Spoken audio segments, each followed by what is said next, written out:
प्रभु यीशु मसीह के मधुर और मीठे नाम में आज दिनांक 16 दिसंबर दिन शनिवार को आप सब श्रोताओं का हम स्वागत करते हैं। आज के दिन के लिए जो वचन है लिया गया है मरकुस रचित सुसमाचार उसका 14 अध्याय 34 पद। वचन ये कहता है, और उसने और उनसे कहा, मेरा मन बहुत उदास है, यहाँ तक कि मैं मरने पर हूँ। तुम यहाँ ठहरो और जागते रहो। यूं जागते रहना कठिन है, विशेष करके दिन भर की कड़ी मेहनत के बाद शरीर थक जाता है और नियमित समय पे पलकें बंद होने लगती हैं। कुछ लोग ऐसे भी होते हैं जो अपनी नींद में कभी नियंत्रण नहीं कर पाते।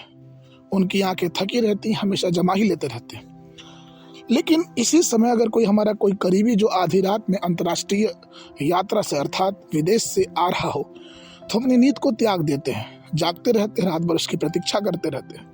जब कोई करीबी व्यक्ति रिश्तेदार बीमार हो जाता है तो अपनी नींद को भूल जाते हैं, पूरी रात उसकी देखभाल करते हैं। और जब कोई आधिकारिक काम हमारे जीवन में बढ़ जाता है, हमारे कार्यों में बढ़ जाता है, तो हम उस कार्य को खत्म करने के लिए आधी रात तक कार्य करते हैं। लेकिन ये सब तो अलग बात है। बात यह है कि हम अपने जीवन में परमेश्वर के वचन को कितना महत्वपूर्ण देते हैं, क्योंकि ये उससे कहीं अधिक है। यीशु मसीह ने कहा कि जागते रहो, यहाँ ठहरो मेरे साथ। यीशु मसीह ने मरकुस उसके 14 के 38 में कहा कि जागते और प्रार्थना करते रहो कि तुम परीक्षा में ना पड़ो। आत्मा तो तैयार है पर शरीर दुर्बल है।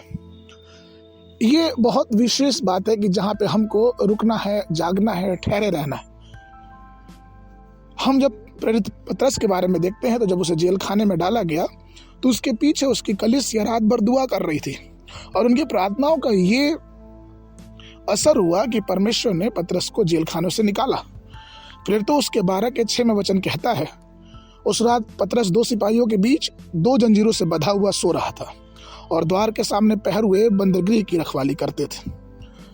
प्रियो, अगर हम उस अध्याय को पढ़ेंगे तो हमें पता चलेगा कि पतरस के पीछे उसके कलीसिया उसके लिए दुआ कर रही थी।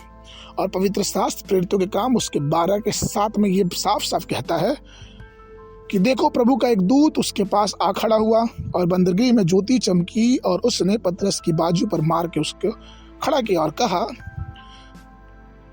देख, प्रभु का एक स्वर्गदूत आ खड़ा हुआ। और उसने कोठरी में ज्योति चमकी और पतरस की पसली पर ऐसा मारा कि उसे जगाया और उससे कहा, उठ, फुर्ती कर। उसके हाथ से जंजीरें खुल गई और खुल के वो गिर पड़ी। प्रियो, हम वचन में जानते हैं कि जब पतरस की जंजीरें खुली तो पतरस गया कहाँ? वचन कहता है वो उनके पास गया जो उसके लिए प्रार्थना कर रहे थे, उसके लिए दुआ कर रहे थे। ये आश्चर्यजनक चीजें घटित हुई पतरस के जीवन में और पतरस ने इस आश्चर्य को देखा क्योंकि उसके पीछे उसकी कलीसिया दुआ कर रही थी।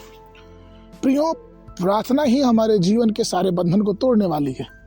प्रार्थना हमारे जीवन के बंधनों को तोड़ती है, प्रार्थना हमारे जंजीरों को तोड़ती है। जीवन के हर एक अंधकार की शक्तियों को प्रार्थना हमारे जीवनों से दूर करती है।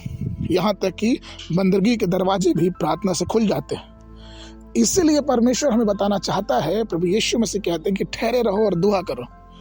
जब हम प्रार्थना करते हैं, धैर्यता से, धीरज से दुआ करते हैं, तो परमेश्वर हमारे लिए नए नए मार्ग खोलता है और हम देखते पाते हैं कि किस प्रकार से परमेश्वर की सामर्थ और परमेश्वर के चमत्कार हमारे जीवनों में होने लगते हैं। आज के मन के लिए 1 कुरिन्थियों की पत्री उसका 16 अध्याय 13 पद।